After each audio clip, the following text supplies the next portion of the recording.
Hi, today we are going to learn the discourses and the components of spoken language and the structure of the sentences and how we are using in the language. The discourse is nothing but the way it refers to a unit of language which is no longer than a single sentence.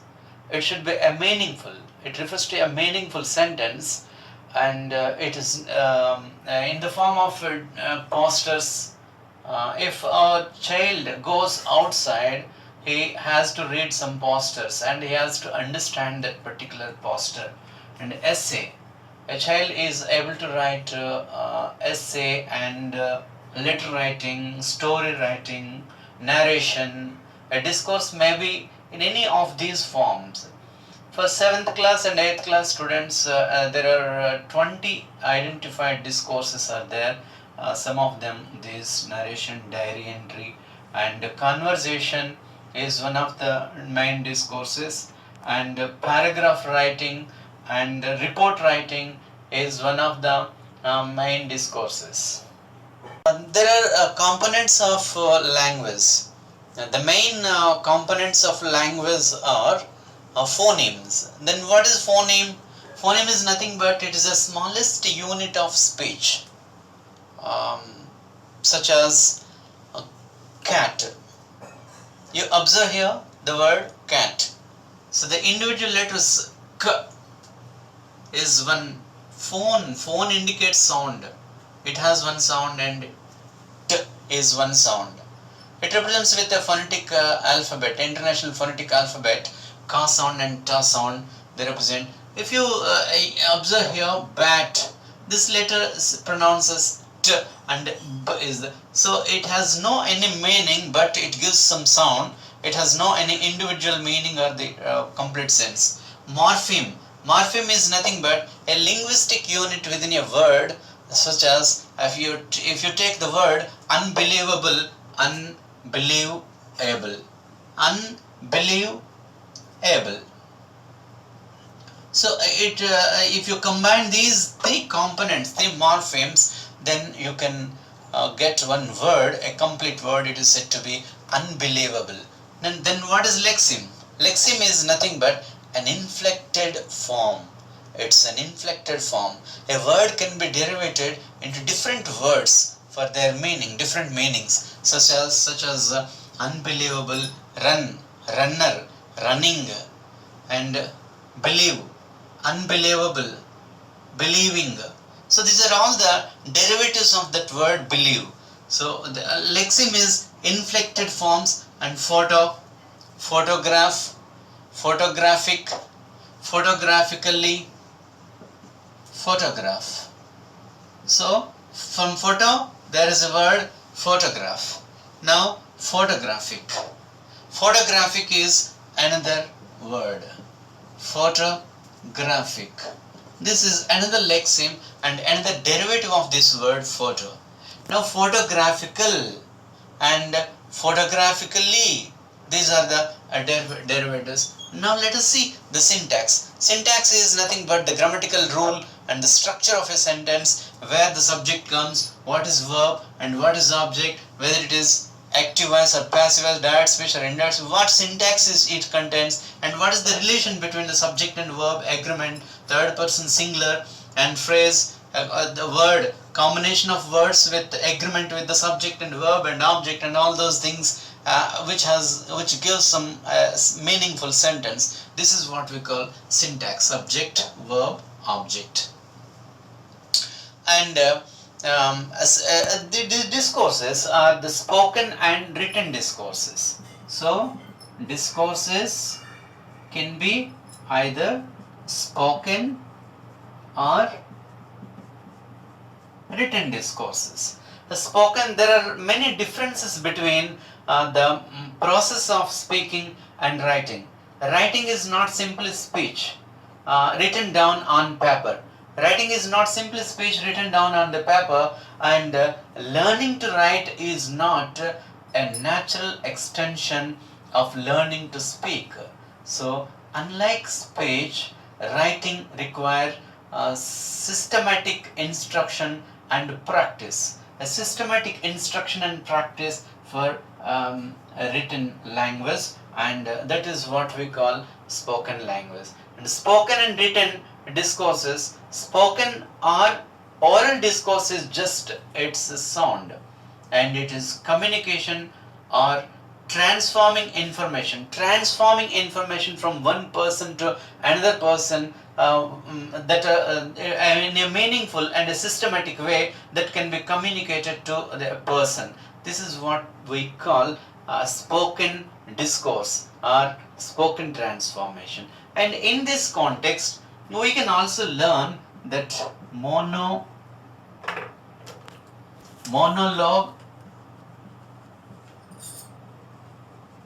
dialogue. Mono means one, log means speech. Mono means one, speech. Mono means one, log means speech. Dia means two, log means speech.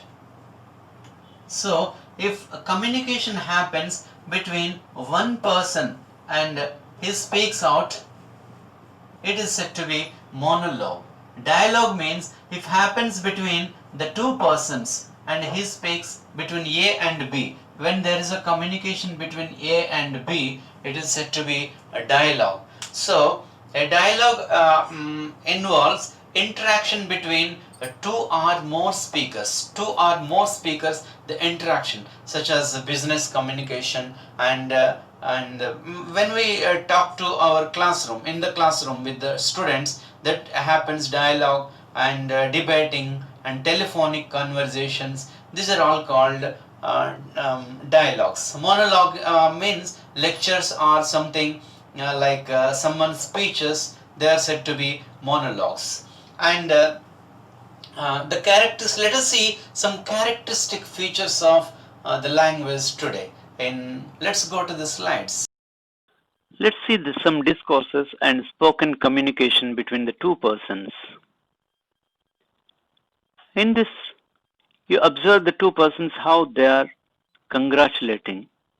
Your friend is going to be married. How can you congratulate him? I am very happy to invite you my wedding. That's lovely. Warm wishes to you that you are going to be married. Thank you very much. Thank you so much for inviting.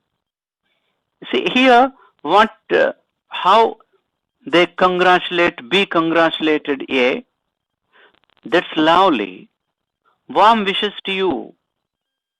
So this is a way of congratulating one person to another person when you want to get any good news. Your student has got 5th rank in NEET. How can you congratulate?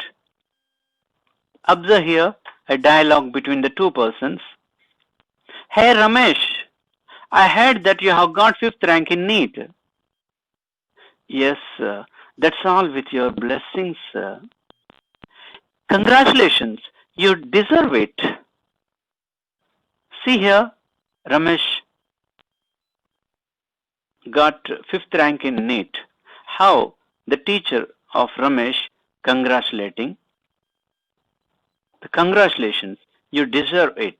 This is another way of congratulating a person when you hear good news, when a person gets rank or good achievement in any interview, or when he gets good marks in examination, you can congratulate like this. Now another here, your teacher has got best teacher award. What do you say? Ma'am, it's fantastic day. Yeah, I'm so happy today that I have got best teacher award. Please accept our warmest congratulations. Thank you so much, my dear children. See here how the children are congratulating the teacher. Please accept our warmest congratulations. This indicates that the people how we have to congratulate when we hear any good news, or when a person gets any achievement in something, then we can wish that. In these three conversations, what we can understand that's lovely. There are some discourse markers we used. What are they? So, oh, really? Is it so? Yeah, you observe here, yeah. These are the things that we can use in communication, especially in informal communication. Discourse markers give a lot of information. They convey a lot of message in our communication. How to warn the people?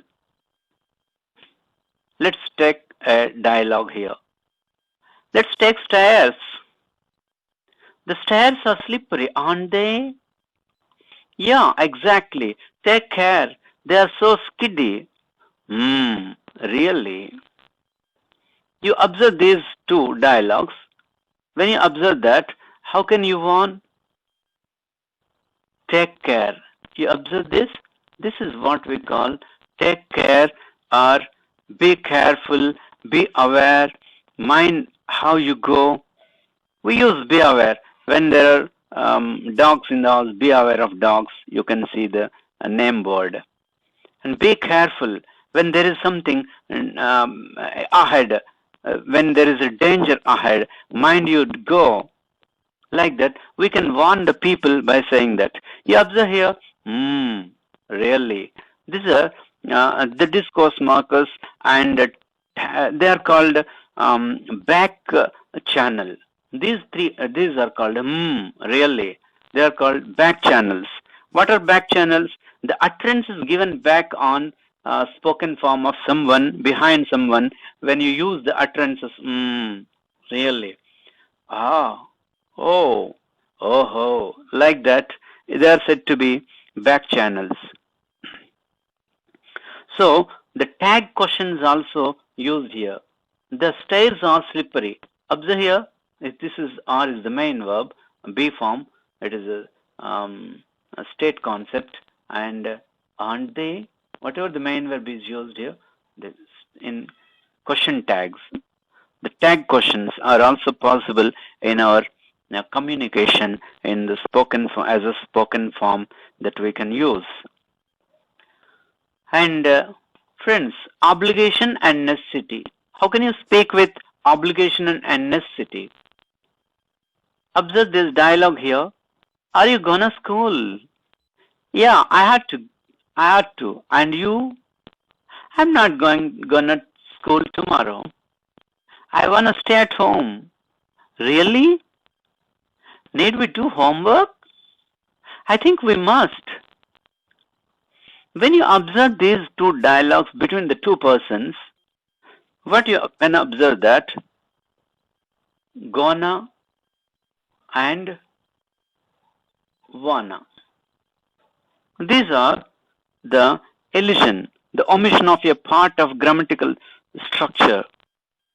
Going to. Instead of going to, you can use gonna. In speed communication, it conveys some speed communication in informal structures, informal conversations. We can use gonna, going to, instead of going to. Want to, instead of I want to stay. Instead of that, I want to stay. Are you going to school? Are you going to school? Are you going to school? Like that. So another thing what you can observe in this speech is, yeah, this is what we call discourse marker. And you can also observe that I ought to. The complete sense of the sentence is I ought to go to school. But here we omitted that the rest of the sentence in this. This is what we call elision or ellipsis. Leaving out some part of a sentence.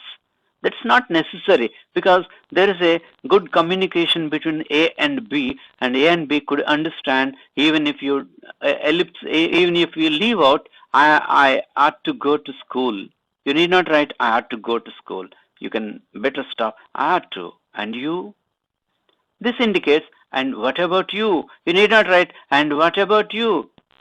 You need not write are you going to school tomorrow? This indicates that communication has been taken place meaningfully. Then between A and B could understand the conversation. So we need not write. We can omit some grammatical structures of the sentences. This is what we call ellipsis.